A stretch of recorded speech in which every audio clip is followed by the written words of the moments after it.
Então, boa noite, pessoal. Que bom nós estamos novamente, estarmos aqui, né? Podendo estudar desse modo online, cada um na sua casa, no aconchego do celular, que a gente possa ter uma prática significativa, né? Que toque o nosso coração, que a gente possa aproveitar esse estudo do livro do Dalai Lama, né? Além de religião, que nós temos acompanhado, começando na semana passada. Uma ética por um mundo sem fronteiras, tão necessário, né? Que possa seguir para a gente, nos inspirando aquela esperança, né? Da gente não desistir, né? Seguir. Nós vamos fazer então as preces iniciais. Eu vou compartilhar aqui com vocês, só um minutinho. Depois a gente faz um tempo de silêncio e daí nós vamos ler o livro e contemplar juntos esse tema da ética secular, né? Vou colocar aqui para nós.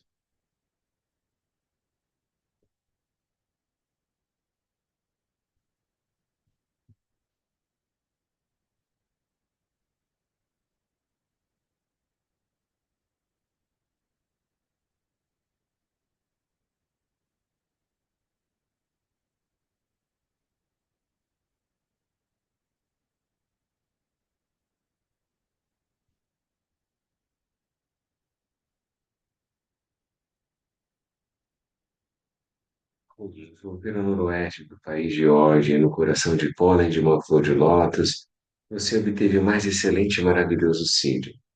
Renomado como aquele que nasceu do lótus, você está cercado por um vasto séquito de Dakinis. Enquanto pratico seguindo seus passos, rogo que se aproxime para conceder suas bênçãos. Ó Guru Pema, conceda-me os Círios. Oryenye Jansan Pemaya Sardanpola Yansen Chuki Nodrumne Pemajane Jitsundran Kurdu Kandro Mampe Kur Iki Jesu Dadru Ki Jinji Lokchir Sheksu Som Guru Pema Siddhi Ho Jai Ji Nubjan San Pema Ge Sardam Pula Aya Tseng Choki Nodru Ne Pema June Jesu Drak Ordu Kandro Mampe Kur Chechi Jesu Dadru Ki Jingji Lokchi Jesu Son Guru Pema Siddhi Ho. Refúgio Bodhicitta, no Buda, no Dharma e na excelente Assembleia da Sangha, até que eu alcance a iluminação, neles eu tomo refúgio. Através da minha prática das seis perfeições, possam todos os seres sencientes alcançar o estado búdico. Sanje Chodan Sochi Chonam La Janchu Bardu Dani Chao Suchi Dagi Jing So Jing Pe So Nan Chi Dro La Bing Chi Sanje Drupar Shu Sangye Chodan Sochi Chonam La Janchu Bardu Dani Chao Suchi Dagi Jing So Jing Pe So Nan Chi Dro La Peng Chi San Je Drupar Show. Então, vamos fazer nossa prática de silêncio. Encontre uma posição confortável. Lembra de manter a coluna ereta, os ombros relaxados, suaviza o semblante. Deixa os músculos da face bem relaxados. Os olhos, a língua. Faça algumas respirações profundas.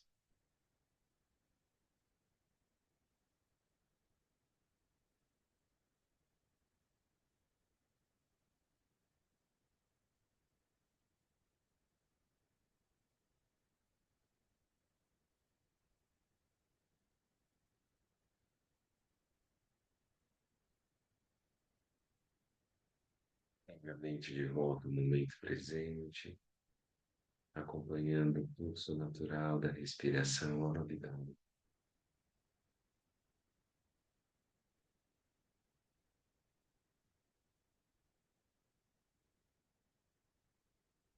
Vamos iniciar a prática de shamatha, tendo estabelecido uma motivação positiva,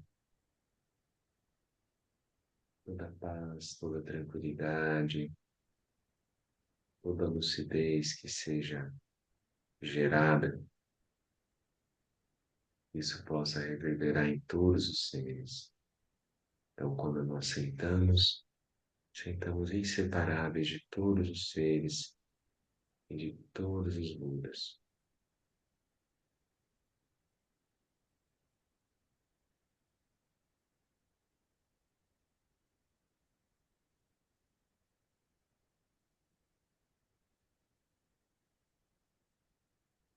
Prática de shamatha, vamos repousar, nós vamos abandonar todo julgamento, toda crítica e apenas testemunhar o movimento da respiração como um fluxo de um rio, natural, espontâneo, seu próprio ritmo. Vamos apenas observar. E quando perceber que a mente se distraiu, retorne de modo gentil a observar momento a momento.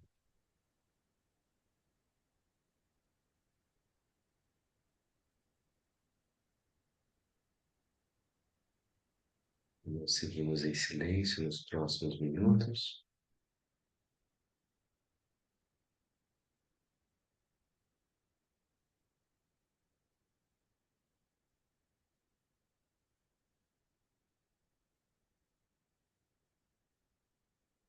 Mantenha esse foco. Respiração abdominal, a mente presente, observando, sem julgar, sem criticar. E quando perceber que se distraiu, volte.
Tudo bem, então podemos ir voltando, retornando.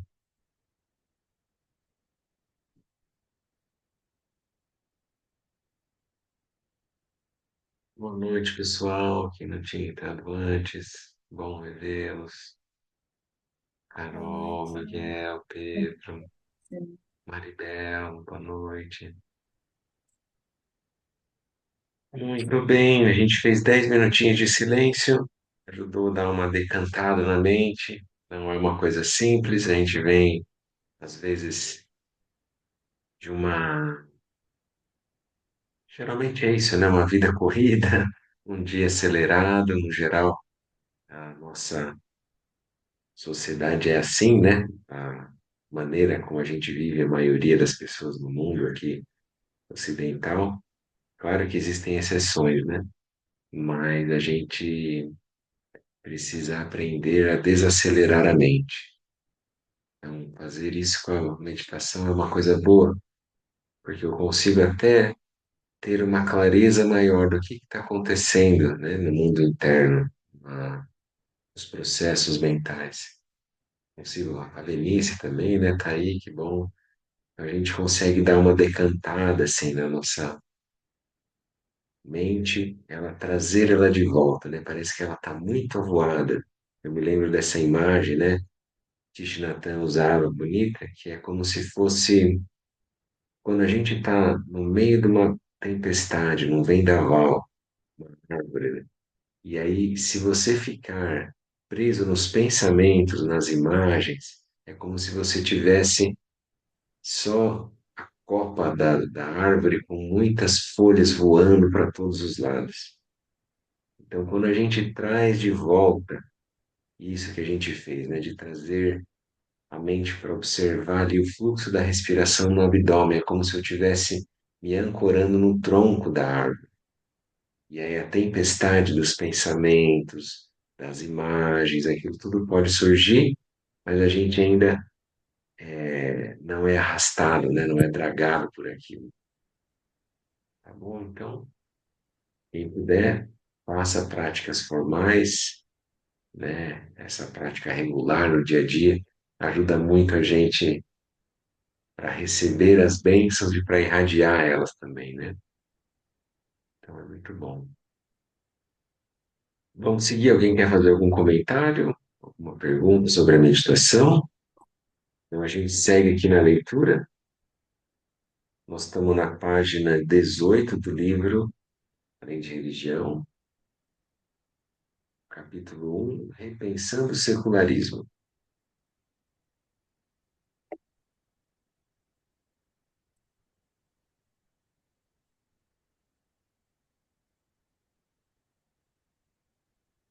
Valores internos na era da ciência. Sou um homem religioso, mas a religião por si só não pode solucionar todos os nossos problemas. Há algum tempo participei da cerimônia formal de abertura de um novo templo budista em Bihar, uma região densamente povoada e pobre no norte da Índia. O governo do estado de Bihar, o governador do estado de Bihar, um velho amigo, fez um belo discurso ó, a idade chegando, expressando sua convicção de que com as bênçãos do Buda, o estado de Bihar iria prosperar. Quando chegou minha vez, disse em tom de brincadeira que se a prosperidade de Bihar dependesse apenas das bênçãos do Buda, já deveria ter prosperado há muito tempo. Afinal, Bihar é o estado onde está localizado o lugar mais sagrado para os budistas, Bodh Gaya, onde o Buda histórico alcançou a completa iluminação. Para uma mudança verdadeira, precisamos de mais do que as bênçãos do Buda e as orações, apesar destas serem poderosas. Precisamos também de ação, o que só ocorrerá através do esforço de pessoas capacitadas, como o governador do estado e outros como ele. Não estou sugerindo que bênçãos e orações sejam inúteis. Na verdade, considero a oração de imenso benefício psicológico, mas temos que aceitar que seus resultados tangíveis são, muitas vezes, difíceis de perceber.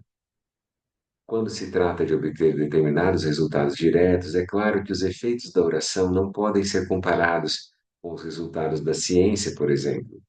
Há alguns anos, quando estive doente, certamente foi confortável saber que muitas pessoas oravam por mim, mas admito que foi ainda mais reconfortante saber que o hospital onde estava sendo tratado possuía os mais recentes equipamentos para lidar com a minha condição.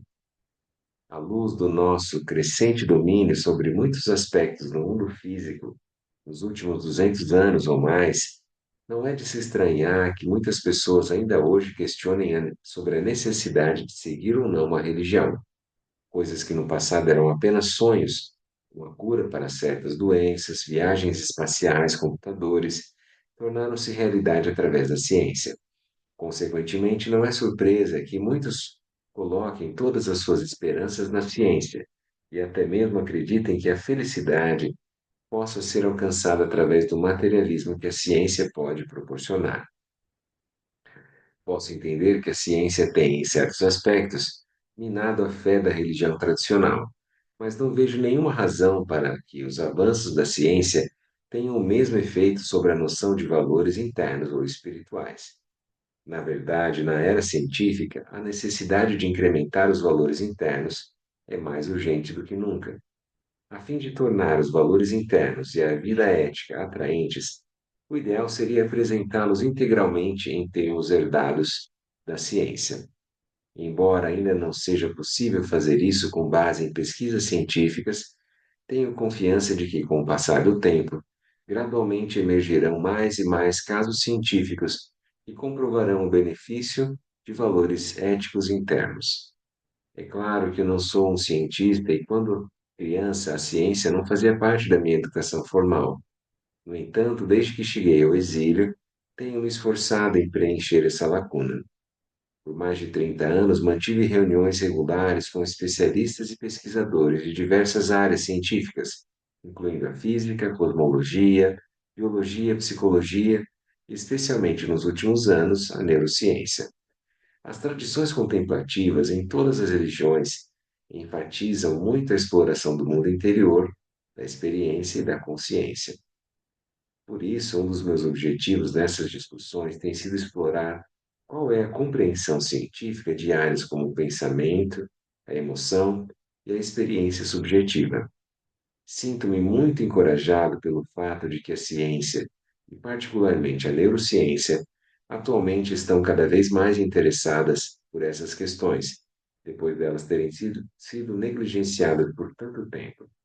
Também estou contente com os recentes desenvolvimentos da metodologia científica nessa área, onde o princípio tradicional da verificabilidade objetiva está se expandindo para incluir o domínio da experiência subjetiva. Um exemplo é o trabalho do meu saudoso amigo Francisco Varela, na neurofenomenologia. Há muito tempo tenho interesse em saber que base científica poderia ser usada para a compreensão dos efeitos da prática contemplativa e do cultivo deliberado de qualidades como compaixão, amor, bondade, atenção plena e uma mente calma. Sempre achei que, se a ciência pudesse provar as possibilidades e os benefícios de tais práticas, talvez elas pudessem ser fomentadas através do ensino regular. Por sorte, no momento atual existe um corpo razoavelmente substancial de provas em biologia evolutiva, neurociência e outros campos que sugerem que, mesmo do ponto de vista científico mais rigoroso, o altruísmo e a preocupação com o bem-estar dos outros não é apenas uma questão de interesse pessoal, mas também, de certa forma, é algo inato que faz parte da nossa natureza biológica.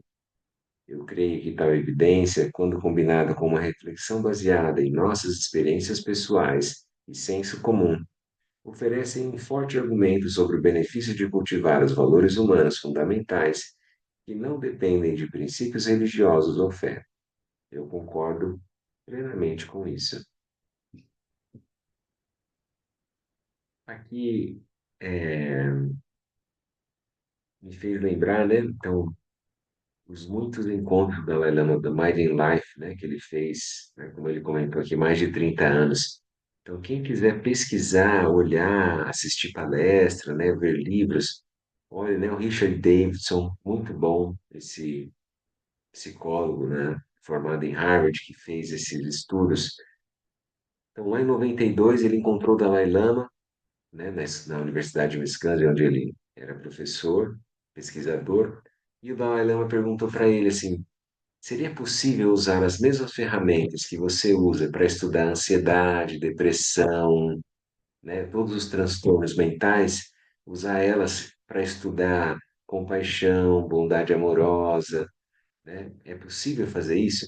Então esse foi o desafio, né? Lá naquela época, o Daniel Goleman também, que era amigo, né, que também participou aí desses vários estudos, o Paul Ekman também, quem tiver interesse de olhar, tem um livro junto com o Dalai Lama que chama Consciência Emocional, Paul Ekman entrevistando o Dalai Lama, muito bom.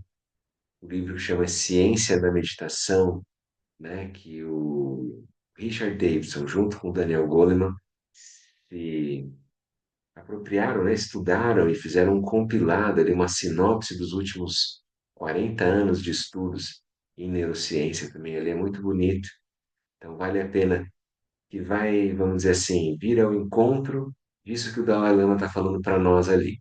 Então, ele está propondo que a ciência tem uma utilidade, né, que ela ajuda muito, a gente sabe disso, mas que a gente não pode abandonar a questão dos valores internos, que a ciência, a gente pode acabar se tornando, vamos dizer assim, um fundamentalista, né, na ciência, e como se a gente estivesse negando outras religiões ou outras experiências.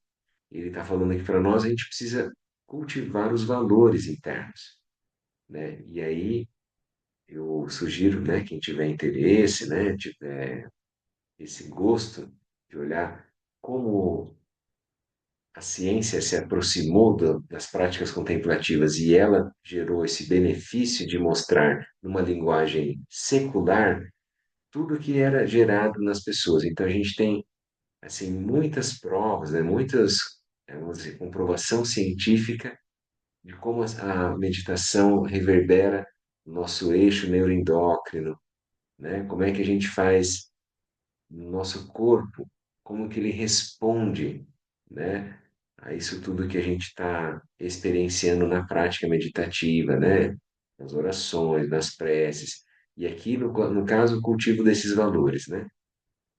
Eu achei interessante porque ele mostra ali, então foi feita uma pesquisa também, né, vocês podem ver, tem um documentário chamado Free the Mind, talvez até esteja aberto já no YouTube, dá para olhar esse também e mostra o Richard Davidson e outros pesquisadores, eles pegaram então crianças, bebês assim, até 6 meses, assim, criança pequenininha ainda, antes de aprender a falar.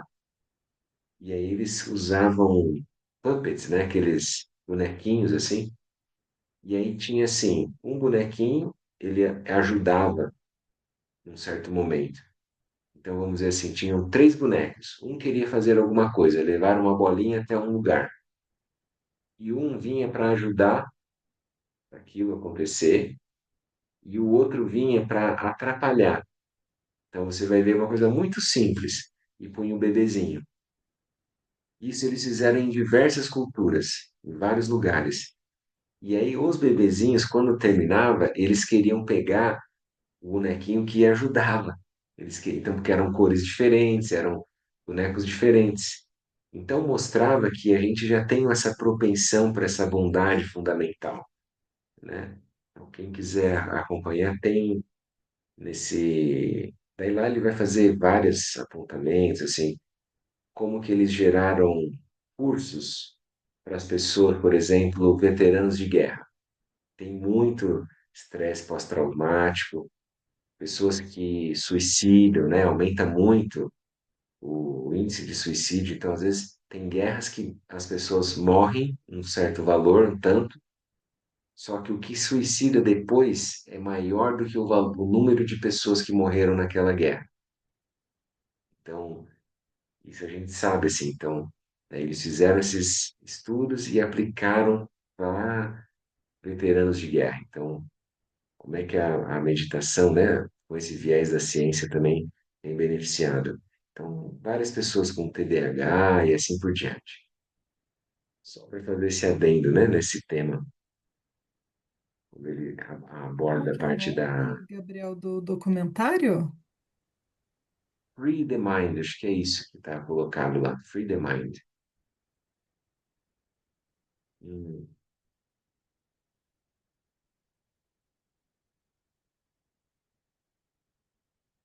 O Richard Davidson agora também, nos últimos anos, ele tem feito essa palestra de mostrar como que o bem-estar, ele é uma habilidade que pode ser treinada.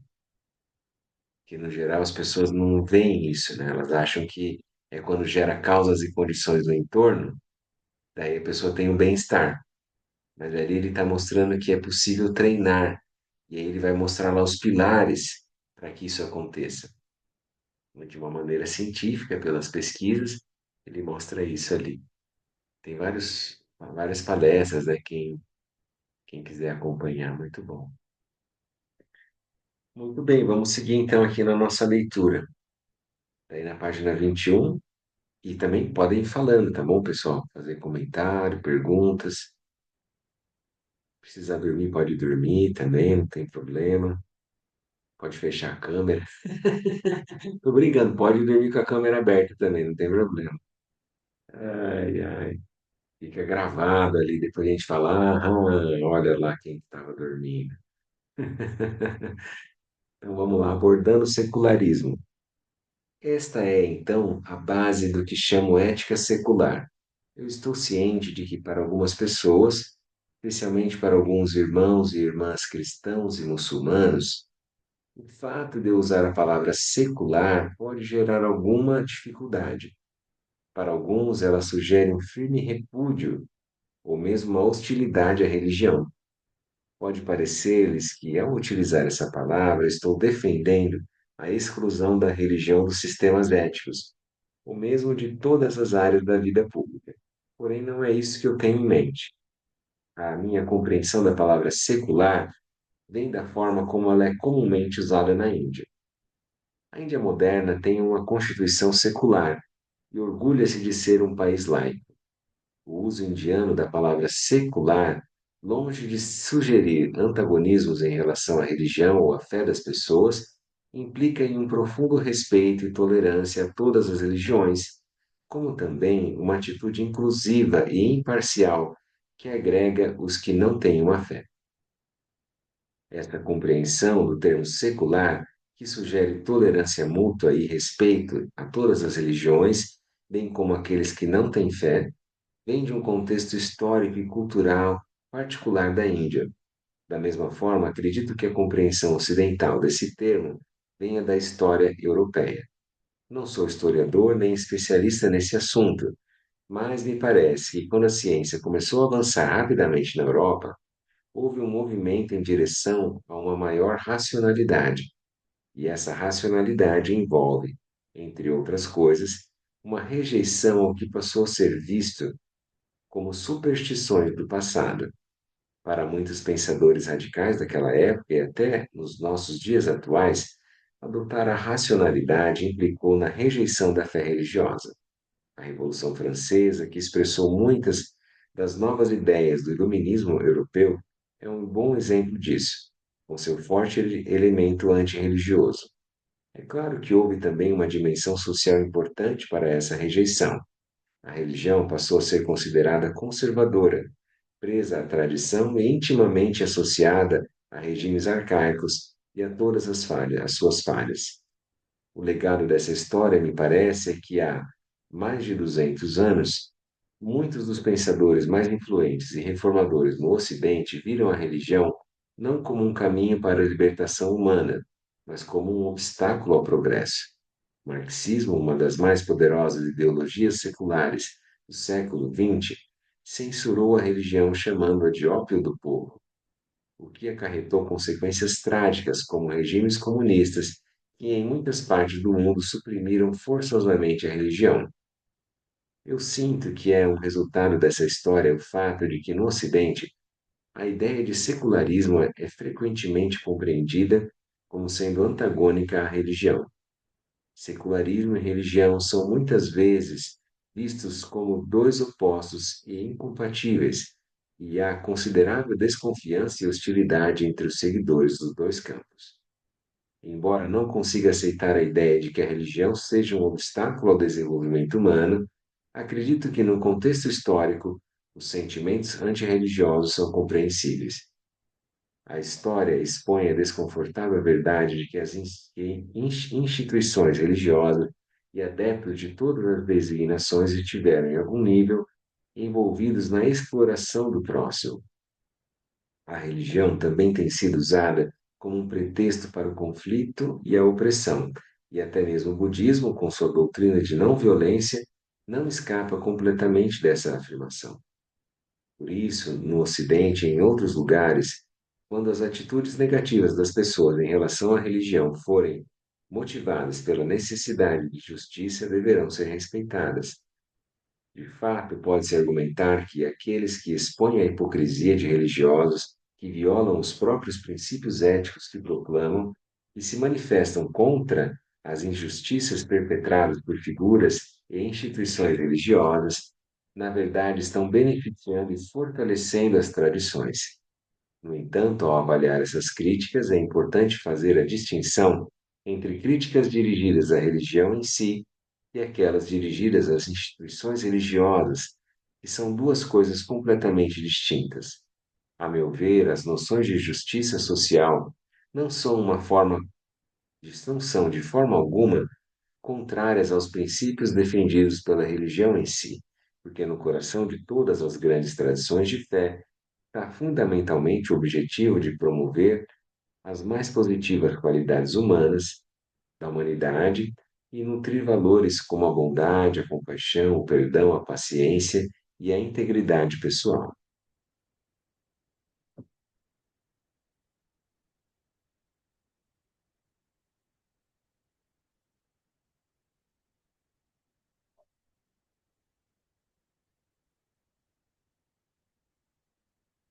Pode surgir na gente, né, essa sensação de que quando fala de alguma coisa secular, ela é contrária, né, à religião. E daí não é o caso. Ela está mostrando para nós essa maneira que a gente pode olhar o secularismo de uma forma inclusiva, né? Como é, como existe isso na Constituição da Índia e também na vivência deles lá, né? Aqueles 6 meses lá que a gente passou em 2019 foi uma experiência assim, né? Então, realmente eles, é claro, a gente não vai dizer que não tenha, né, discriminação, né, que não tenha preconceito, isso existe em todos os lugares, mas ali havia realmente essa sensação de ahimsa, né, da não violência, então da convivência, né, de pessoas muito diferentes, de uma multiplicidade, né, uma diversidade imensa. Então a Daphne estava fazendo a pós-graduação lá, né, o Master Course lá na escola de homeopatia, e lá tinham vários residentes da Índia toda. Então, os médicos que vieram, né, a Índia é grande, né, e tem pessoas, várias tradições, que falam várias línguas diferentes, lá são 21 línguas oficiais, né, e aí só que no final eles acabam falando inglês para poder se entender. E aí a gente às vezes saía para jantar juntos, vários residentes de cada um de um lugar da Índia, e lá tinha então, tinha muçulmano, tinha hindu, tinha budista, tinha católico, tinha, né, pessoas que não tinham nenhuma religião, então estava todo mundo lá sentado, né, comendo junto, conversando, numa boa. Era natural uma amizade de pessoas de religiões diferentes. É, Então, é, eu acho que é eu, essa visão, né, de um secularismo que pode ser inclusivo, né? A gente não rejeita as pessoas que tenham tradições diferentes da nossa. E é aquilo que o Dalai Lama está dizendo aqui também. Então, as tradições em si, elas têm a essência, né? A paciência, a tolerância, a bondade amorosa, a compaixão, elas evocam esses valores. Mas uma coisa é a essência, né, da espiritualidade, outra coisa são as instituições. Então, a gente sabe inúmeras instituições e todos, né, em todas as religiões, que existe exploração, né, que existe um mau uso, uma má fé, né? Isso a gente sabe. Uma coisa é o budismo, outra coisa são os budistas, né? A gente sabe muito bem isso, né? Uma coisa é a religião cristã, é a essência do cristianismo, Jesus, outras coisas são os cristãos, né?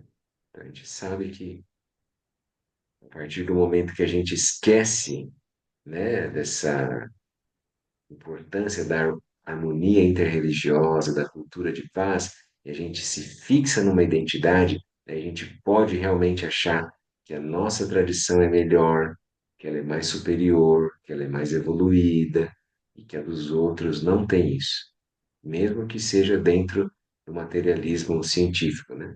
Quando eu estou dentro da academia, né, da universidade, eu posso me sentir superior àqueles que não têm a mesma formação que eu, né? Isso é comum também. Catedráticos, né, eruditos, né, pessoas que acabam gerando esse tipo de visão. Muito bem. Eh, Gabriel, posso comentar? Por favor, Miguel.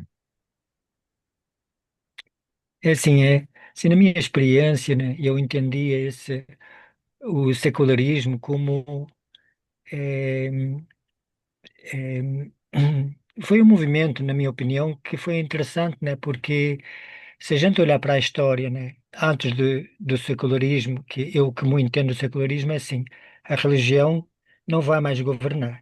Se a gente olhar para a história na Europa, por exemplo, antes do secularismo, né, a gente via que as figuras principais da religião católica, né, que na Europa essencialmente, ou protestantes mesmo, eles tinham muito poder e eles tinham muito poder para tomar decisões e para influenciar os governantes, né? No caso, os reis, né? Essencialmente, né? Com os seus ministros, né? E isso tornou-se um problema, né? Porque o povo não se beneficiou com essa aliança dos católicos, né? Toda a história da Europa, a gente vê os papas, os bispos e todos os líderes religiosos católicos na Europa, eles não estavam do lado do povo, eles estavam do lado deles mesmos e da instituição, né? Então aquilo não foi interessante para o povo. Então, nesse sentido, eu acho que foi interessante. E continua, né? Continua a ser interessante porque eh, está certo que os políticos também é um problema, né? Hoje em dia, né? Por causa da corrupção, né? Mas a corrupção existia naquela época também, né? Então eu entendo assim, eu estou de acordo com o Dalai Lama, né? Que assim é, Pô, Miguel, é, porque se você não a tiver de gente não acordo com o precisa Dalai Lama, deixar. a gente vai tirar você daqui, cara. Você vai estar fora. Vamos excluir, cara. É, tá bom, então eu Tô saio já. brincando, cara. Pode falar. Eu sei, né? Ai, ai. É porque assim, isso que ele está trazendo faz sentido, né? Mas é preciso olhar assim com mais cuidado, né? O porquê que isso aconteceu, né? Eu Isso, continuo a achar que eu achei que foi um movimento de algum modo positivo, né? E sem se a gente dúvida. olhar agora, né, por exemplo, o que está acontecendo, as pessoas não deixaram de ser religiosas, uma grande maioria, né? Está certo que começaram muitas pessoas a acreditar mais na ciência, né? E com isso viraram muitos ateus na Europa, e mundo afora tem ateus por todo lado, né? Mas o exemplo que ele deu de que aquilo que aconteceu, por exemplo, de líderes acharem que a religião era ruim, isso aconteceu essencialmente na China. Não foi, os políticos nunca, na Europa pelo menos, né, não tinha essa impressão, né, do que eu me lembro, né. Está certo que eles puseram assim, não, você agora fica lá, faz as tuas coisas e nós governamos, né. Mas assim, eu não me lembro dos políticos ter assim essa postura que teve lá o governo chinês, né, do Lao Tse, né. Não consigo lembrar de exemplos disso na Europa, né? Então é assim, o que eu vejo é que assim, o secularismo foi só para tirar o povo, tirar o poder aos líderes religiosos de governar enfim, e isso foi interessante, né? Porque olhando assim a partir da perspectiva do povo, o povo não estava beneficiando. A religião tinha interesse, os líderes religiosos tinham interesse em manter o povo na ignorância. Isso é uma coisa assim que é Sim, preciso eu olhar para acho isso com também, muito Miguel, cuidado, né? Tem vários que historiadores que foi essencial, assim, que a gente separou, né, a religião do Estado. Isso aí foi decisivo na evolução da humanidade. A gente aspira que continue assim, né, que o Estado laico possa, vamos dizer assim, ter a liberdade, as pessoas têm liberdade de culto, né, liberdade de escolher a sua religião ou de não ter nenhuma religião, né? Mas a gente deixar um Estado teocrático, né, um Estado assim, em que vai assumir uma religião ser preponderante, isso é terrível, né? Péssimo. Mas é isso que você está dizendo. Eu acho que também são movimentos que vão acontecendo para cada época, né? Então, se a gente pressiona mais de um lado, acaba tensionando do outro. Então, vai sendo, vamos dizer assim, o movimento natural da humanidade, né? Então, quando tá terminando a noite, tá começando a nascer o dia, aquela coisa meio yin-yang, assim. Então, vai ser natural que vai acontecendo esses movimentos, né? Mas eu vejo, assim, como o Dalai Lama colocou ali, eu vejo que é muito bom, foi bom que a gente teve essa evolução para uma racionalidade, não ficar uma coisa supersticiosa, né? Ao mesmo tempo, eu concordo com ele nesse ponto de que a religião ela pode ser muito útil, né? Eu não vou dizer assim que não foi o ópio do povo em muitas vezes. Pode ter sido, né? Como estava dizendo ali, dependendo do lugar, dependendo da pessoa. Se ela tivesse sido usada para perder lucidez, né? Para anestesiar as pessoas, daí não é bom. Até hoje. Pode ser que muitas religiões sejam usadas para amortecer, anestesiar, deixar a pessoa mais assim corruptível, vamos dizer, né? Então não é o caso. A gente quer pessoas que tenham autonomia, pessoas, né, que gerem lucidez, tenham independência. No próprio budismo, a gente não aspira que a pessoa se torne budista, né? A gente aspira que no final o próprio budismo se dissolva, né? Que não vai ser uma coisa de a gente se apegar a uma religião, né? Vai ter que ir além, com certeza. Então vamos lá, o aqui tem um secularismo da aspecto que Índia. vamos Pode falar, Miguel. eu gostava só de comentar assim também que assim, se a gente olhar de novo assim para esse aspecto da história, né, onde os líderes religiosos tinham o poder, né? Isso gerava muita tensão, né? Porque onde houvesse líderes religiosos numa área, né? As outras religiões que fossem não a deles não eram bem-vindos. E a gente olha para a história e é isso. Ou se você não tivesse a mesma religião, você era expulso, ou enfim, ou ia para a fogueira, e etc. Uma série de coisas assim atrozes, né? E a gente via que assim, hoje em dia tu vês assim, mundo afora, de graças ao secularismo, as pessoas têm a religião que bem lhes apetece. E ninguém tem nada com isso. Quando era os estados não laicos, né? Isso não acontecia. Não tinha essa abertura. E isso É é um verdade. aspecto super interessante que a gente precisa de olhar, né? Porquê? Porque eh, causou muitas tragédias totalmente inúteis, né? Porquê? Porque eles não permitiam que outras religiões fossem aceites e houvesse esse convívio, né, entre as multi-religiões, né? Então, nesse sentido, de novo, eu achei que esse movimento secular precisou de acontecer. Muito bem, vamos lá na página 24, secularismo na Índia. A palavra secular, para mim, não provoca medo. Ao contrário, eu estou consciente da intenção dos fundadores da Constituição Secular da Índia, como o Dr. B.R. Ambedkar e Dr. Rajendra Prasad, este último a quem tive a honra de conhecer pessoalmente. Sua intenção ao promover o secularismo não era acabar com a religião, mas reconhecer formalmente a diversidade religiosa da sociedade indiana. Mahatma Gandhi, a inspiração que estava por trás dessa constituição, era um homem profundamente religioso.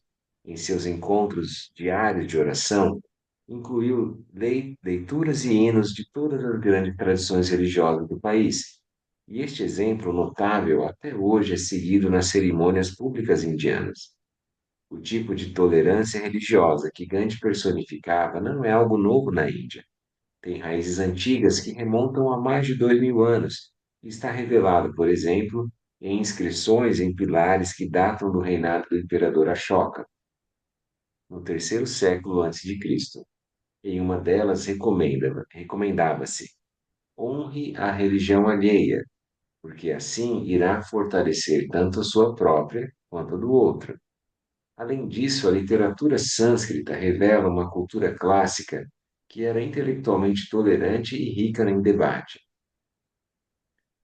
Na Índia, muitas abordagens filosóficas têm sido objeto de grandes discussões desde os tempos antigos. Mesmo aquelas com pontos de vistas que se aproximam do materialismo e do ateísmo moderno, têm uma história honrada e respeitada na tradição indiana. Textos filosóficos clássicos contêm muitas referências à escola Charvaka, cujos adeptos rejeitavam qualquer ideia de Deus e da existência de uma alma ou vida após a morte. Outros pensadores opuseram-se muitas vezes vigorosamente às asserções dos Charvaka, acusando-os de nihilistas. No entanto, seu materialismo radical foi levado a sério e tomado como uma posição filosófica, e seu fundador foi geralmente reverenciado como um rishi, um sábio. Os defensores dos ideais Charvaka também desfrutaram de um certo nível de reconhecimento e respeito por parte de alguns governantes indianos, muitos dos quais eram excepcionalmente tolerantes às outras crenças religiosas. O imperador muçulmano Akbar, que proporcionou diálogos com os hindus, cristãos e outros, é um exemplo dessa tradição. Há algum tempo atrás, tive um diálogo esclarecedor sobre esse assunto com o ex-primeiro-ministro da Índia, Sr. L. K. Advani. Ele sugeriu que a cultura antiga do país, de tolerância, diversidade e debate, é precisamente o que explica o seu sucesso marcante na manutenção de uma democracia secular, e tenho certeza que ele tem razão. Atualmente, a maioria da população indiana é hindu, porém muitas outras religiões também possuem expressiva representatividade. A Índia é o lar da segunda maior população muçulmana do mundo, um fato não apreciado por muitos no Ocidente. E também há milhões de sikhs e cristãos, bem como um bom número de comunidades jainistas, budistas, zoroastristas e judaicas. De fato, as minorias étnicas e religiosas na Índia são numerosas demais para serem mencionadas. Além disso, existem centenas de línguas diferentes usadas no país até hoje. Em meio a essa enorme diversidade humana, é relativamente comum vermos templos hindus e as torres de mesquitas muçulmanas, os chamados minaretes, lado a lado nas ruas das cidades. De fato, a maioria dos vilarejos possui mais de uma religião representada em sua população. Recentemente, conheci um romeno que, devido a um projeto de pesquisa, havia visitado muitos vilarejos da Índia. Ele me falou especialmente sobre uma aldeia no Rajastão, cuja maioria era formada por muçulmanos, e que havia apenas 3 famílias hindus. Ele ficou muito surpreso com o fato dessas famílias viverem lá sem nenhum sentimento de medo ou apreensão. Pensei que a sua surpresa deveria ser resultado da propaganda enganosa da mídia ocidental sobre as relações comunitárias na Índia. Certamente houve alguns incidentes graves e profundamente lamentáveis de violência popular na Índia, mas é um erro generalizar isso para todo o resto do subcontinente. Não obstante tais incidentes isolados, a Índia mantém uma sociedade pacífica e harmoniosa, apesar de sua grande diversidade. Claramente, a antiga doutrina indiana de Ahimsa, ou não violência, floresceu e foi adotada como princípio de coexistência pacífica de todas as crenças. Essa é uma enorme conquista e algo com o qual outros países do mundo podem aprender.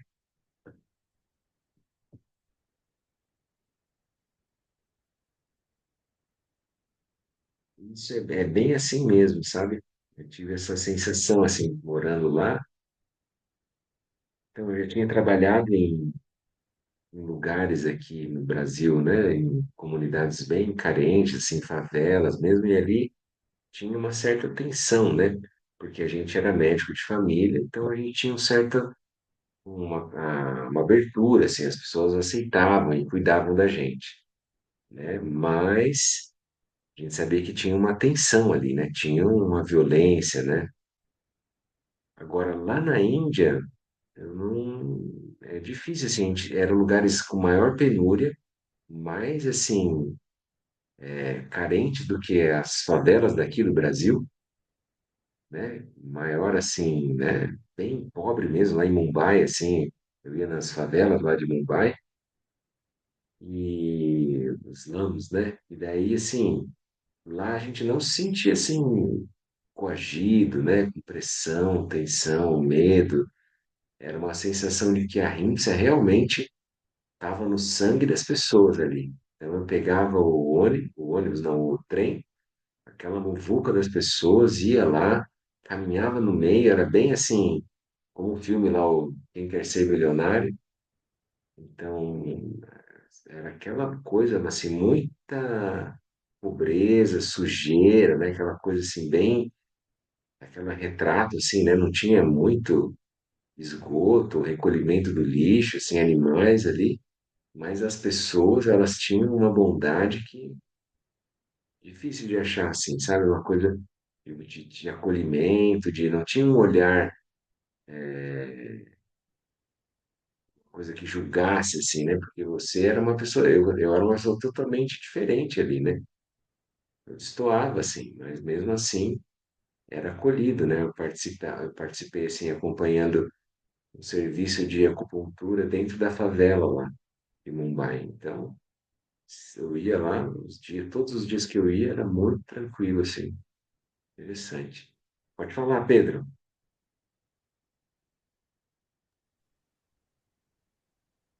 Oi, Gabriel, boa noite. Assim, Boa vendo noite. o livro, né, a tua fala, a fala do Miguel também, eu fiquei pensando nessa diferença, assim, entre secularismo e Estado laico, né? Eu acho que são coisas diferentes, assim. Até fez uma pergunta no chat sobre isso, porque fiz a pergunta, mas eu vou seguir esse raciocínio, sabe? E me parece, assim, que o secularismo é um princípio espiritual. É um princípio espiritual laico, né? Mas é um princípio espiritual. E o Estado laico seria uma roupagem mais institucional, assim. E aí, pensando no exemplo que estás dando da Índia, né?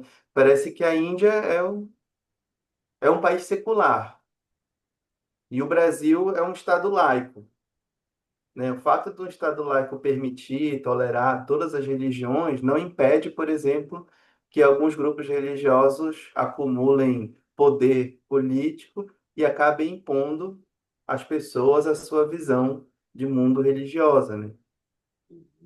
Aí por isso que eu vejo assim uma diferença. De repente o país é um Estado laico, mas falta secularismo, né? Isso é verdade, Pedro. É como se fosse assim, que a experiência indiana veio da base, assim, vamos dizer, né? Ali quando estava o Gandhi, outros, o Ambedkar lá, né? Eles estavam fazendo a Constituição e tentando costurar essa visão, né, do secularismo junto aos outros lá. Acho que pode ser que isso já esteja mais embebido, né, mais saturado na cultura, né, no dia a dia. Mas às vezes pode ser que tenha alguns lugares que tenha só a roupagem mesmo, né? A gente diz que a gente é uma democracia, a gente diz que a gente é um Estado laico, mas isso, né, é o que é dito. A pessoa ela acaba querendo seguir uma outra forma, né, de tentar impor. Isso é verdade, cara. Por isso que precisa, por isso que eu acho que esse livro é muito útil, assim, né, que ajuda a gente na nossa vivência, né? E conforme a gente vai conversando com as pessoas, é a mesma coisa. E a gente sabe que existe, né, no Brasil, a aversão a certos grupos, né, uma hostilidade. A gente sabe que isso existe, né? Pode falar, Miguel. Eu, assim, escutando vocês e lembrando, assim, da minha experiência aqui no Brasil, que foi um pouco, eh, teve um impacto que eu não sei muito bem como definir, né? Porque uma vez que o Brasil também é considerado um Estado laico, né? Eu não entendo como é que tem tantos pastores, ministros e deputados, né? Porque você não vê isso na Europa.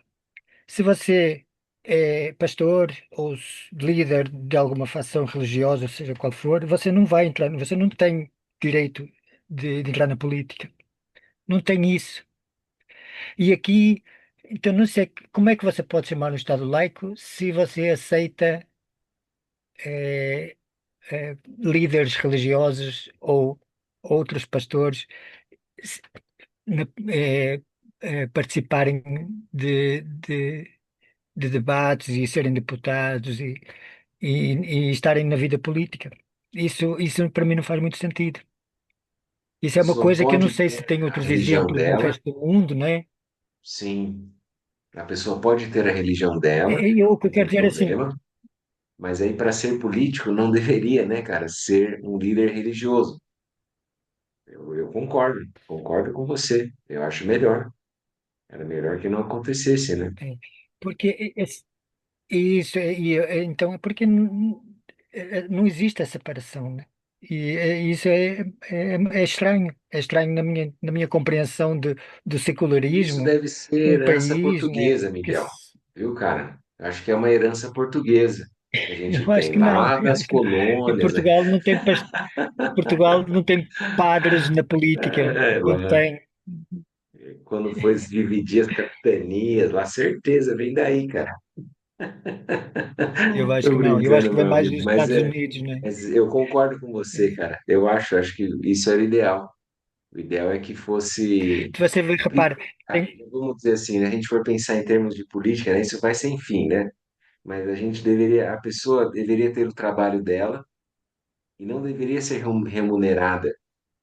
Aquilo deveria ser um trabalho voluntário, sabe assim? Então ela vai lá e ela oferece o tempo dela para o bem comum. Ela vai ajudar na gestão daquela comunidade e não se tornar alguma coisa político profissional, né? Que a pessoa ela quer acumular poder para se perpetuar ali dentro. Então já começa daí já a ideia, né? Mas tá bom, vamos lá para tolerância na era da é, globalização, ver se a gente gera tolerância deixa-me aos só trazer, políticos que são posso fazer só mais um religiosos. pequeno comentário, porque Pode eu falar, vejo Miguel. assim, assim, aqui no Brasil, né, essa situação, você só vê ela, pelo que eu entendi, pelo que eu me dei conta, né, só com, só com pastores evangélicos. Você não vê padres católicos, que eu saiba, você não vê padres católicos, na política. É só os evangélicos, por isso é que eu acho que é uma influência, americana, dos Estados Unidos, né? E na Europa, os evangélicos, felizmente, não se espalharam e não tem muitos, né? Então, não tem isso. Não sei se É, felizmente ou se não, isso é uma opinião pessoal, não quero não, denegrir nada, tranquilo, Miguel, é isso aí, cara. mas aqui vê-se que tem um interesse de certas pessoas ter poder, tanto poder religioso como poder na política, né? E não combina muito bem, e isso não é secular. Então vamos lá, gente, para concluir aqui a nossa leitura de hoje, na página 27, esse último item, né? Tolerância na era da globalização, é que a gente aspira, né, para nós e para os outros. Algumas vezes eu me descrevo como sendo um mensageiro moderno do antigo pensamento indiano. Duas das mais importantes ideias que compartilho por onde viajo são o princípio da não violência, ahimsa, não violência, e da harmonia interreligiosa, e ambas são advindas da antiga herança indiana. Embora eu seja tibetano, também me considero, de certa forma, filho da Índia, porque desde criança minha mente foi alimentada pelos clássicos do pensamento indiano. Desde os 6 anos de idade, ao iniciar meus estudos como monge, a maioria dos textos que li e memorizei foram escritos por mestres budistas indianos, muitos dos quais pertenciam à antiga Universidade de Nalanda, na Índia Central. E desde adolescente, meu corpo foi nutrido pela comida indiana, arroz e dal, que era lentilhas, né? Fico muito feliz em compartilhar e promover essa compreensão indiana sobre o secularismo, pois acredito que será de grande valor para toda a humanidade. Com a interconexão e globalização atual, o mundo tornou-se um lugar compartilhado, onde pessoas de diferentes pontos de vista, crenças e raças vivem lado a lado. Muitas vezes fico impressionado com tudo isso durante as minhas viagens, especialmente no Ocidente. Hoje em dia é possível e de fato provável que um número considerável de pessoas tenha um vizinho, um colega, um chefe que tenha uma língua materna diferente, que se alimente diferente e siga uma religião diferente. Portanto, é uma questão de grande urgência encontrarmos formas de cooperar uns com os outros em espírito de aceitação e respeito mútuo. Embora para muitos seja uma fonte de alegria viver em um ambiente cosmopolita, onde se possa experienciar um amplo espectro de diferentes culturas, não há dúvida de que para outros viver em estreita proximidade com aqueles que não partilham a língua ou a sua cultura pode ser uma dificuldade. Isto pode criar confusão, medo e ressentimento, resultando na pior das hipóteses, em hostilidade e no desenvolvimento de novas ideologias de exclusão baseadas em raça, nacionalidade ou religião. Infelizmente, quando olhamos o mundo, vemos que as tensões sociais são bastante comuns. Além disso, parece provável que, com a continuidade da migração econômica, essas dificuldades aumentem ainda mais. Em um mundo assim, é vital encontrarmos uma abordagem verdadeiramente sustentável e universal da ética, dos valores internos, da integridade pessoal. Uma abordagem que seja capaz de transcender diferenças religiosas, culturais e raciais, e pelas quais as pessoas sintam-se atraídas em um nível fundamentalmente humano. Essa busca por uma abordagem sustentável e universal é o que chamo de projeto de uma ética secular. Enquanto sigo na elaboração desta abordagem, devo reconhecer que existem alguns que, apesar de simpatizantes de minha explicação sobre o secularismo do ponto de vista indiano, ainda questionam a viabilidade de desatrelar a ética da religião desta forma. A desconfiança sobre a tentativa de separar os dois é tão forte entre alguns seguidores de tradições teístas que, em algumas ocasiões, ao falar sobre ética publicamente, fui aconselhado a não usar a palavra secular. Muitos acreditam com completa sinceridade que separar a ética da religião é um grande erro, a fonte de muitos dos problemas sociais e morais da sociedade moderna. A desintegração da família, o número crescente de abortos, a promiscuidade sexual, o alcoolismo, a dependência de drogas e assim por diante. Para eles, esses problemas resultam em grande parte da perda da base para o desenvolvimento dos valores internos que apenas a religião pode fornecer às pessoas. Para aqueles cuja crença está tão intimamente ligada à prática da ética, é difícil imaginar um sem o outro. Para aqueles que acreditam que a verdade requer um Deus, só Deus pode fazer com que a ética prevaleça. Sem ele como garantia, existe, na melhor das hipóteses, a palavra apenas a verdade relativa, de tal modo que aquilo que é verdadeiro para uma pessoa pode não ser verdadeiro para outra. E, em situação como essa, não existe uma base para distinguir o bem do mal, para avaliar o que é certo e o que é errado, ou para dominar os impulsos egoístas, destrutivos e cultivar os valores internos. Embora eu respeite plenamente esse ponto de vista, não compartilho dele. Não concordo que a ética precise se basear em conceitos religiosos ou na fé. Ao contrário, acredito firmemente que a ética também pode emergir de forma simples, como uma resposta natural e racional à nossa própria humanidade e à condição humana que compartilhamos. A gente vai parar por aqui.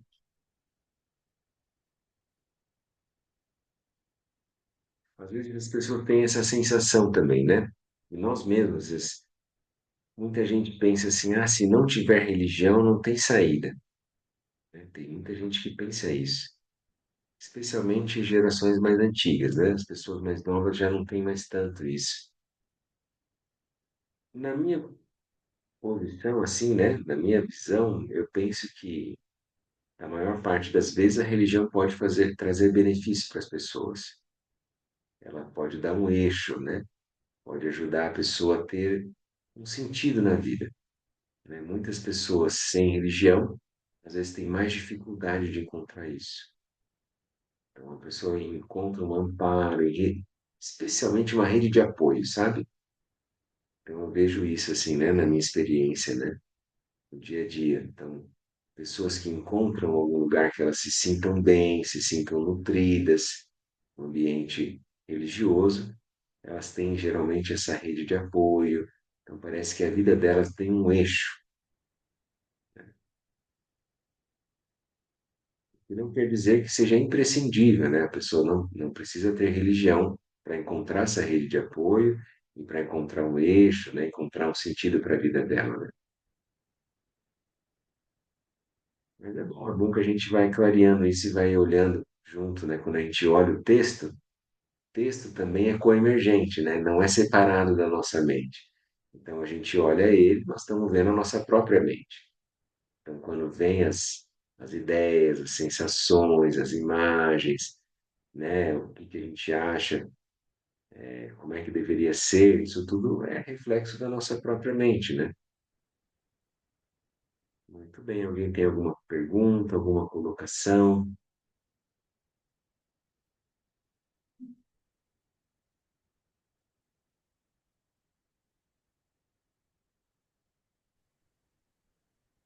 Então, Gabriel, Oi, Pedro. eu fiquei um pouco incomodado no início, quando ele traz aquela discussão sobre ciência, falando, meio que colocando essa necessidade da ciência legitimar a prática espiritual, sabe? Mas talvez não seja isso, né? Talvez ele esteja procurando um campo onde as pessoas possam dialogar, né? Talvez ele queira discutir a partir de um campo que é reconhecido na sociedade ocidental, que é a ciência, né? Talvez é um meio hábil de levar os ensinamentos às pessoas, não sei. Eu acho, cara, que é como se fosse uma linguagem neutra, entre aspas, né? Como se fosse a linguagem habitual, né, das pessoas. Então, se você vai, por exemplo, né, numa universidade, seria a priori que, que deveria ser, né, pelo menos, que todas as pessoas têm um pensamento universal, não é isso? Que vem de universidade. As pessoas podem ter vários pensamentos distintos. Então, essa convivência com a diversidade, eu acho que ele procurou encontrar no Ocidente através da ciência, sabe? Das universidades, é isso que é o ponto. Por exemplo, a Universidade de Nalanda, ela tinha essa visão, né? De fazer o debate, de investigar, de fazer tese, antítese, síntese. Então, fazer aquilo que era possível, né? Daquela maneira. Então, as várias vertentes filosóficas, né? Não só do budismo, mas de outras tradições daquela época, elas eram testadas ali. E nesse espírito de um empirismo, de uma abertura, né? Uma coisa, uma visão mais receptiva. E talvez o Dalai Lama, lá, né, nos anos 60, 70, quando ele começou a fazer essa aproximação, eu acho que foi o ambiente que ele achou, uma abertura, né?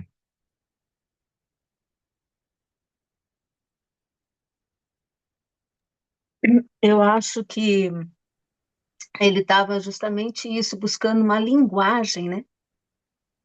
Articulando uma linguagem entre religiosidade e ciência, né? Para a gente buscar um lugar comum onde a gente pudesse estar discutindo as coisas, né? Numa mesma linguagem, ou nos entendendo, né? E eu acho que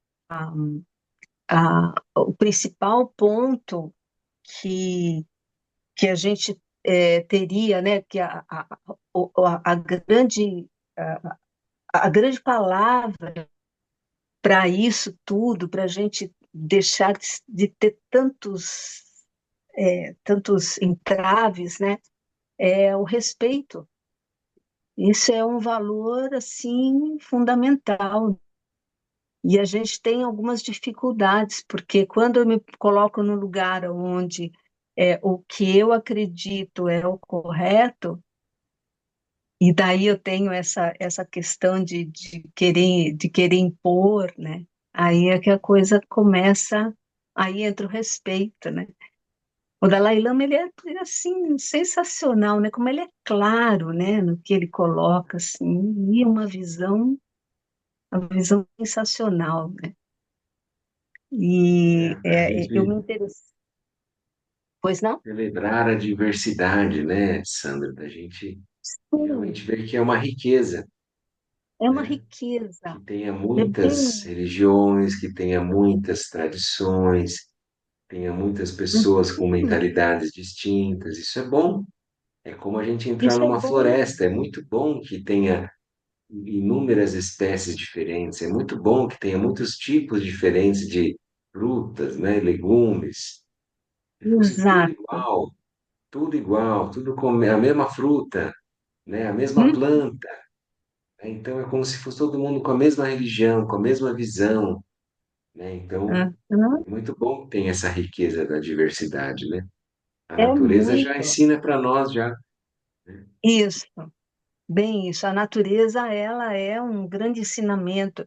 Se você desenvolve essa visão de não ser a separatividade, né? A Isso, diversidade esse é isso, mesmo. essa visão de não separatividade. E aí é que a gente também entra nesse campo de que a religião é perniciosa, de que a religião é o ópio do povo, né? Porque não tem, nós não alcançamos essa visão de que tudo que é manifesto nesse mundo é Buda, não é? Tô certa ou não? Tudo que se manifesta É, quem é que constrói todas as coisas? É a mente búdica.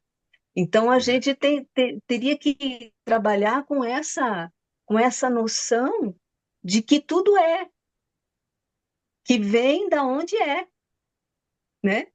E tá a nossa visão, E né, da separatividade, é é isso. da Sempre que a gente separatividade. sentir, né, primeira coisa Uhum, acho que é a coisa de introduzir o papel do observador. Então, perceber que isso, naquilo sabe? fenômeno que você está observando, existe um referencial que você adotou. Daí você percebe Uhum, a coemergência. Então, é aquela uhum, sequência, né, do Prajnaparamita, para poder emanar essa sabedoria da não dualidade, né? A gente reconhecer que as coisas isso, são não duais, isso. mas eu tenho um passo a passo, porque daí se eu olho o mundo externo, parece que ele está externo a mim. Daí, se eu olho o mundo Uhum, interno, parece que tem uma ele não é. divisão, uma separação, que a pele é uma coisa que é daqui para lá é uma cerca, né? Daqui para cá é o eu e para cá é o não eu. Uhum, Aí a gente vai ter que ir uhum. dissolvendo esses enganos cognitivos, que é um tempo, né? Enganos cognitivos. É o caminho gradual mesmo que a gente tem feito, né? E aí olhar Uhum, e realmente tem uma coemergência, e aí aquilo surge de um modo geminado, né? A situação, a experiência externa, quando a gente olha lá, né, o Trump dando as suas as suas declarações mais treslocadas que sejam em Davos, aonde for, então aquilo vem dentro de mim, como é que surge em mim? Daí eu vou ter que trabalhar, uhum. como é que vai ser, né? É, o As duro, emoções o duro é que perturbadoras ele é que um surgem translocado na com hora que boa eu vejo estratégia. alguém tentando impor a sua visão, sabe assim? Porque a gente pode se Uhum, tornar muito raivoso, né? Entrar no reino dos infernos quando encontra, né, uma pessoa que manifesta esse tipo de mentalidade, imperialismo e assim por diante, né? Então, daí eu tenho que lembrar, eu preciso introduzir o papel do observador, isso é a prática. É eu colocar Uhum. em prática os ensinamentos, eu olhar a minha mente e não julgar que o mundo fora como é que ele é, como é que deveria ser. É o que todo mundo está fazendo. A gente tem que ver que isso daí é a vidia. Isso daí perdia a sensação de prática, né? Então, prática eu tenho que olhar. Eu olho a minha mente naquele fenômeno que está surgindo. E aí, como é que eu vou construir aquilo? O que eu estou construindo está gerando terra pura? Ou o que eu estou construindo está em um dos seis reinos? Uma emoção perturbadora que eu estou reverberando para os outros? Né? Tem tanto sofrimento que eu passo a contagiar as outras pessoas, né? Então, a gente sempre procura, vamos tentar treinar, né? Pode falar, Miguel. É, então, justamente, eu acho que nesse sentido, a ética é uma palavra-chave para sejam qualquer que a pessoa, qualquer religião que a pessoa siga ou não siga religião nenhuma. Se a pessoa tiver claro esse aspecto da ética, então ela vai se comportar de modo adequado, tanto com a natureza como com os outros seres, independente das suas tendências ou religiosidade. Então, esse eu acho realmente preciso entender qual é a definição de ética, né? Porque as pessoas confundem, que é esse exemplo que que o Dalai Lama traz, né? Eu acho que devia ser moralidade em vez de ética, né? Porque a ética já é uma questão, eu acho que é uma pequena diferença, né? Eu vejo a ética como algo que cabe bem dentro do mundo secular. A moralidade nos leva mais para o aspecto religioso, mas a ética é mais do que a moralidade, porque a ética vai acolher qualquer pessoa pode adotar uma ética que é ter claro que as suas ações de corpo, fala e mente podem e não deviam causar sofrimento nem a ela nem aos outros. Então, se a pessoa tiver isso bem claro, ela já está sendo, de certa forma, fazendo aquilo que nós praticamos aqui como como budistas, né? Que é a gente cuidar que as nossas ações não causem sofrimento nem a nós mesmos, nem aos demais, né? Isso é ética, é simples, né? E por isso é que eu acho que é interessante e que cabe em qualquer lugar ter essa noção clara da ética e a gente agir de acordo com a ética. Que vai incluir o respeito que a Sandra estava a trazer, vai incluir tudo aquilo que é importante para que as nossas ações não vão causar, não vão prejudicar ninguém e nem a nós mesmos. Muito bom, pessoal. Então, vamos fazer a nossa dedicação. Deixa eu compartilhar aqui com vocês. Faz um pouquinho de silêncio. Aproveita para essa semana a gente contemplar a nossa própria experiência, o que seja ética, né? O que é o secularismo e como a gente pode vivenciar essa visão aberta, receptiva, né? Que a gente está olhando aqui junto com o Dalai Lama, né? Vamos lá, fazer um pouquinho de silêncio, daí eu compartilho aqui a tela com vocês.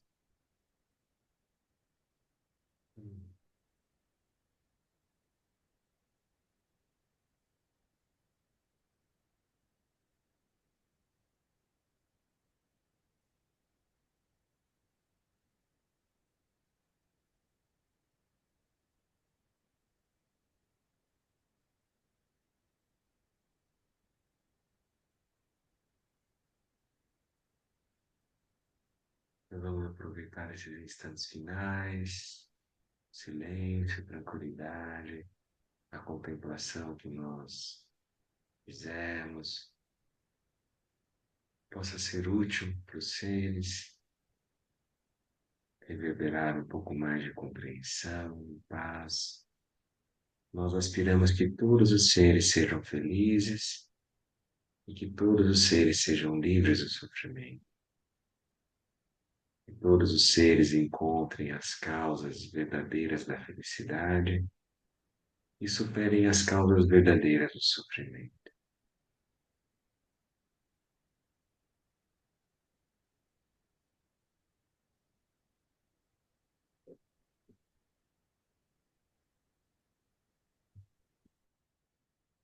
Com a dedicação, que os méritos desse encontro se expandam e toquem a todos, que o Mestre Universal da Paz e da Compaixão, Sua Santidade o Dalai Lama, juntamente com todos os mestres de todas as tradições que veiculam essa mensagem, tenham longa vida. Que todos estejam a salvo de gerar pensamentos negativos, o obstáculo mais destrutivo. Que estes pensamentos nunca surjam em nossa mente, que todos os seres também estejam livres de pensamentos negativos. Neste exato momento, possam nem mesmo os nomes doença, fome, guerra e sofrimento ser ouvidos pelas pessoas e nações da Terra, mas possam sim sua conduta moral, mérito, riqueza e prosperidade crescer, e possam a suprema bem-aventurança e bem-estar sempre surgir para elas. A gente vai fazer a prece final, que a tradição do Guru Padma floresça. Que grande tradição do Abhidhamma Shantirakshita, do mestre Padmasambhava, do rei Tritson Deltsen, possa florescer e permear os três reinos. Que a presença das três joias nunca se separe do fluxo mental dos seres, assegurando assim um sublime bem-estar através dos três tempos. Em Locho Sun Rinpoche, Zangling Sasun Chaparpel Druju Chosun Nanwadan Vidra Dusun Gele Show. Muito obrigado, pessoal. Valeu pela participação. Sempre bom a gente poder Obrigada, conversar, Gá. praticar Pronto. junto. Boa Boa semana semana. para nós. Gratidão. Gratidão, Valeu. Tchau, Até doutor. boa semana que vem. noite. Boa Tchau, professor. noite. Tchau, pessoal. Tchau, Tchau. tchau. Tchau. Tchau.